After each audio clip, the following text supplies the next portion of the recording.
Welcome to my literature class. My name is Giftubani and welcome to my website. Welcome to my channel, sorry. Okay, so today I'm going to be looking at a poem.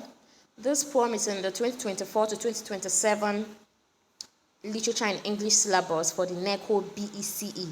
That is for students in JSS 1 to 3 who are going to sit this exam between 2024 to 2027. So this exam has been written already for 2024. So those of you in currently going to JSS 3, currently going to JSS 2, and in JSS 1, and coming to JSS 1 now, you will be looking at this poem. There are about 12 poems in the series. This is one of them, about 9 to 12 poems. The title is Mechanical Drums by Jacob Ajaye.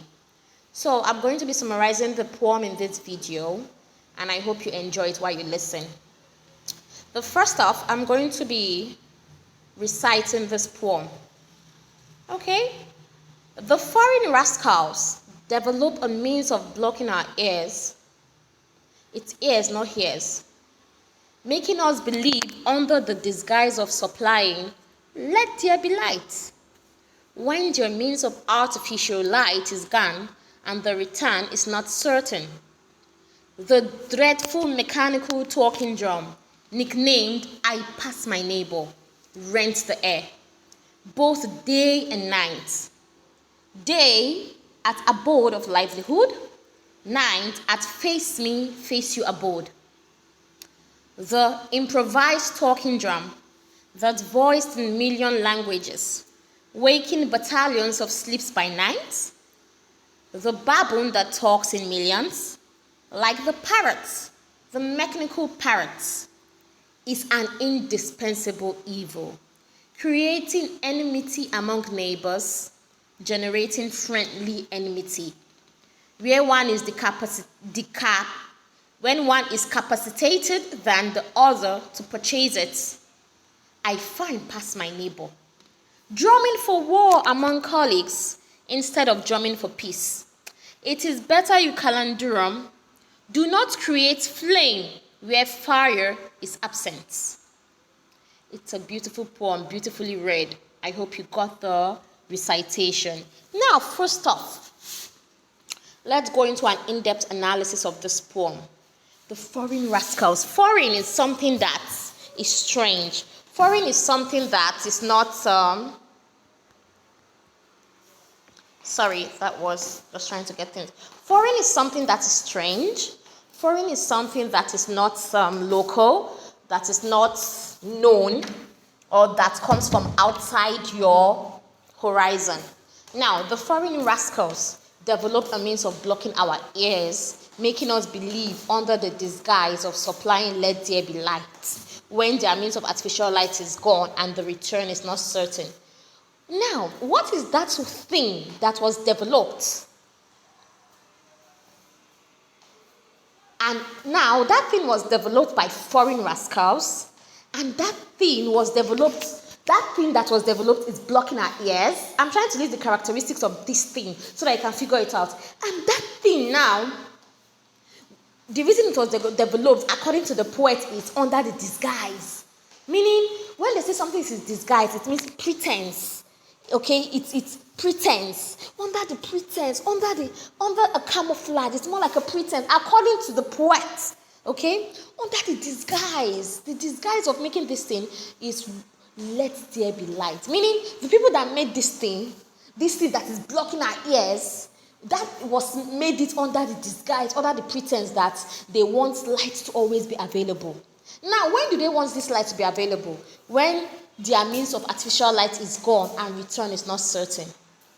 Now, the first question I want you to ask yourself, what is our means of artificial light in Nigeria? It is important to note that the poet is Nigerian.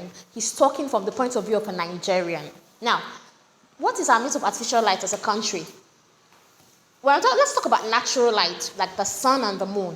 Artificial light is our light bulb, electricity. Okay? Now you're figuring it out. Now, what is that thing that was developed by foreign rascals? And it blocks our ears, but what does that thing do? It gives us light. Or that is what was the pretense of making it. What is that one thing? It was developed by foreign, meaning the people that made it are probably not Nigerians. It is blocking our ears, and the reason why they developed that thing is so that when electricity goes, we can have lights. Guess the answer. A generator. A generator. So you can understand why he used the word like rascal for the people that made this thing. The anger. I want you to, if you can pay attention to this audio, you would hear that mechanical drum somewhere downstairs from where I'm doing this video. This is the plight of the average Nigerian. No wonder Jacob wrote this poem. Now, he is talking about a generator. The thing is a generator. You can see how he doesn't sound happy.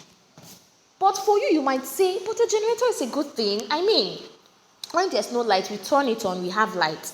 Why is he hating? Why doesn't he like the generator? Yeah, but what if, we are just suggesting he was having this beautiful nap and someone somewhere just, turned it on and he couldn't sleep anymore. What if that's why he woke up and picked his pen and said, okay, I've got some inspiration. Let me express myself. You get? So let's move on. Under the guise of, when the means of artificial light, that is line 6, is gone and return is not certain, he goes on to describe this thing, the dreadful mechanical talking drum. Okay, we know what a drum is. Drum makes noise. In church, some children love to play with the drums and they can't play. Okay, drum makes noise, but this particular drum is mechanical, meaning, it's technologically advanced. So it's more like he's comparing a generator to a drum. That's a metaphor there. He's insisting that a generator is like a drum, just as a mechanical type, because it makes so much noise like a drum. Okay, he now said, the thing is also nicknamed I Pass My Neighbor. The dreadful mechanical talking drum that people call I Pass My Neighbor. Now, let me tell you a quick story about what we call, the type of gem we call I Pass My Neighbor. For the average Nigerian, it is not really easy to afford a generator. The average Nigerian, like we have people who are living on minimum wage and regular salaries, who have 4 kids in school, they can't really afford a generator. So, but there's this type of generator that people have. Most people don't use it now because of the kind of appliances they have at home. But then, when I say then, I'm looking like 10, 12 years ago. Some people still have it, but, some of you might have seen it in barbershops. There's this tiny generator. They call it Tiger generator. Tiny. The company that made it is Tiger. A very tiny generator that you can buy. It used to be very cheap. It's the most affordable kind. It can power your phones. You can't iron with it, obviously, but you can probably watch TV on it. Okay. Now, some people gave it a name titled I Pass My Neighbor, because even if you can't afford a regular generator that can power everything in your house, with a little change, you can afford that one. So when an average Nigerian buys that generator, and the problem with that generator is the typical definition of small but mighty. When an average Nigerian buys that generator, it makes a lot of noise. Look at it. I'm sure some of you have seen it. I have seen this Tiger gen. Very small. Some barbershops have it because it can power their barbing equipment, but it can't power their sterilizer machine. So a lot of them don't even use it anymore. Very tiny looking thing. You get? But the noise is loud. It's very loud. I don't know if you can relate. The noise that comes from it. So people call it I Pass My Neighbor.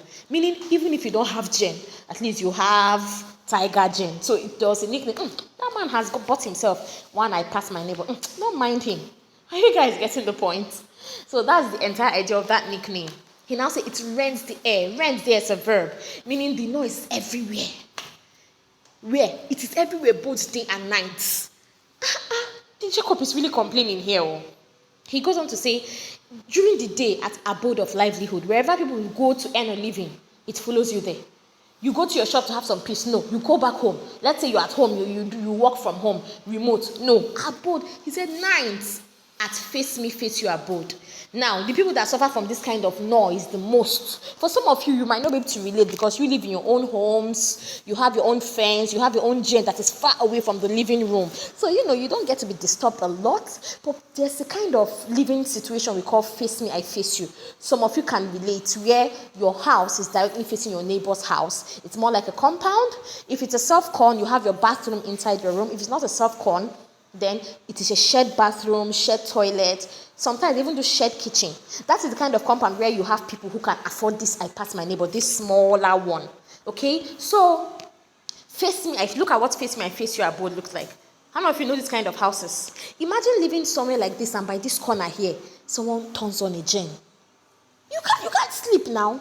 So those are the kind of houses where this, okay, and I'm just imagining, maybe our poetic persona, meaning our narrator, the person telling us about this mechanical drum, lives in this kind of abode, and he was sleeping and one of his neighbors turned on his gen. This is what you call face me, I face you.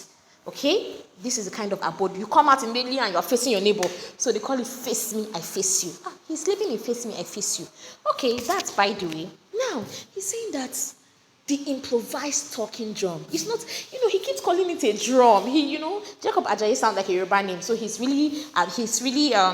knows what talking drums are a lot. So he said, he calls it an improvised. This one is they just touch it up. This one is it's noise.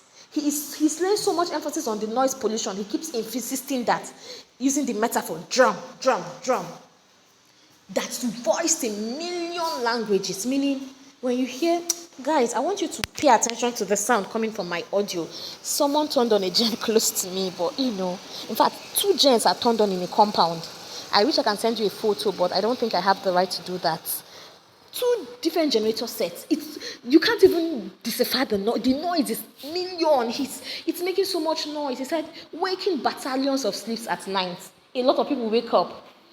Some people even have babies that, so there's how a mother would have a baby and she'll tell the children, don't wake your sister up. Imagine a neighbor in this kind of compound turning on their gen. Or maybe your neighbor, even if it's not face my face, your neighbor from behind. You understand? The people will wake up immediately and start crying. So he said it wakes battalion. Some of you can't sleep. Some of you that can relate. At a point, you have to beg your parents to go and beg your neighbor. The noise is too much. Some of you are the ones causing the pollution. So I don't know your category. Are you the one suffering from the noise pollution or are you the one causing it? Determine that yourself. He went on to say, the baboon that talks in millions. Are you seeing the kind of words he's using? He called the people that invented it rascals.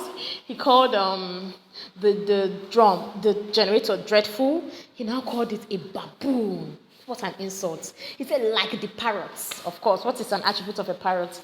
They talk a lot. You say something and they're everywhere saying it. That is why it's a favorite simile for someone that talks too much or someone that gossips a lot. You parrots. You get. He also calls the generator a parrot. The mechanical parrot. Emphasis on mechanical, meaning these foreign rascals decided to just put talking drum in a mechanical form because I don't know what this is. This one that you think is just, at least when we turn on our gen, we'll see light. It's just a camouflage. You could see the anger in his voice. He has really gone through a lot. Okay. He said this mechanical parrot is an indispensable evil. When you say something is indispensable, it means you can't do without it. It is evil, but you need it. It is evil, but you have to use it. You understand? Just like exam. They'll say examinations are a necessary evil. Because they have to test your knowledge of what you've learned, but we hate to be tested. We hate the entire process, but it's necessary. So even the job, because, as a Nigerian, would you say you won't turn on your gen when there's no power? You would either die of heat, you won't be able to, your fridge, all your food will get spoiled, rotten, you can't charge your phone. We need power, and we stay in a country that isn't giving us much of it. So guys, you see? So he said, but what does this evil thing do? It creates enmity among neighbors. If you've lived in face me, I face you abode, even in regular houses where you have your fence, I have seen grown-ups fighting each other. They go to the compound. Please, can you move your gen to a more secluded place? The smoke is entering my compound. The noise is disturbing my this, and they start fighting. I will not do it. Is this not my corner? I don't know if people have fought because even in regular shops, this one will knock on the door. Madam, move your generator to your side now. This generator is in front of my shop. The noise is just entering my shop. Can't you just find a place? Madam, where do you want me to put it now? Won't I turn on my gen again? Am I not, neighbors fighting. It has created enmity. For him, he's looking deeper into the implications of this mechanical parrot. It generates friendly enemies. Some of you, a neighbor whose gen always disturbs you. Whenever you see them going out, thank God. Or whenever you hear that the gen is going off because of fuel, there's this joy in your heart. I do that a lot. When my neighbor's gen goes off, I'm always really happy because, okay. But surprisingly, I also charge with my neighbors when there's no power and I need to charge. So you can imagine, sometimes you're friendly with the person, but you're happy when the gen gets spots. He said, when one is capacitated than the other to purchase it, I find past my neighbor. Meaning, sometimes the enmity comes when, as a result of jealousy. When one is capacitated, a neighbor might be richer, he might have more, not let's say richer, he might be a little more buoyant than the other, meaning he can spare some money to buy this I pass my neighbor, but the other one will not spare. So the one that spares some money, he'll always turn it on morning till night. If not because of fuel, I used to have a neighbor then, his gen never goes off. If lights come, he changes over. If lights go, he turns on. He never lacks fuel. He is always charged. He is always on his morning till evening. I literally pray for NEPA to bring lights because of that neighbor of mine. So it makes friendly enemies when, sometimes jealousy. So because they have gen now, we're not here in this compound. It creates friendly enemies, because one is capacitated and the other to purchase this I find past my neighbor. So now, instead of drumming for peace, for Jacob Ajaye, he's looking at the deeper implication of this thing. Yes, we know that the idea was to give lights, but look at what it's causing in our country. You foreign rascals. He goes on to say it is drumming for war. Okay, initially they called it a drum. That's why he's using drumming for war. Okay, he's using that metaphor, drumming for war among colleagues instead of drumming for peace. He now goes on to say it's better you calendarum. Do not create flame where fire is absent. Okay, but is he telling us to leave the gen? We can't do without it. Guys, let's be honest here. The deeper issue Jacob Ajaye is talking about is the lack of power supply. That is the major thing. He is transferring his aggression to the wrong thing. The generator is not the problem. In fact, now we have gens that are noiseless, though they're quite expensive. Only, the elites can afford such. Or big companies, okay? All these listed gens that don't make noise and all that. But the problem is not the generator. The problem is the fact that we stay in a country where we can't do without this mechanical talking drum. So that's just a summary of the poem. It's a beautiful poem. I love the poem. It's one of my favorites in class. Watch out for my next video where we look at poetic devices, figures of speech, and themes in the poem. If you enjoyed this video, please share the link on your WhatsApp status. Your WhatsApp status, your Facebook, whatever app you guys use these days, because I know that my audience are, teens, right? Please share, follow, subscribe, whatever you do. Like, at least, Thank you so much. Thank you for watching. Watch out for my next video. If there's any other poem in the series, the 2024-2027 NECO BECE series, you want me to look out for or to teach, type it in the comment section. I would appreciate that. Thank you so much. Bye for now.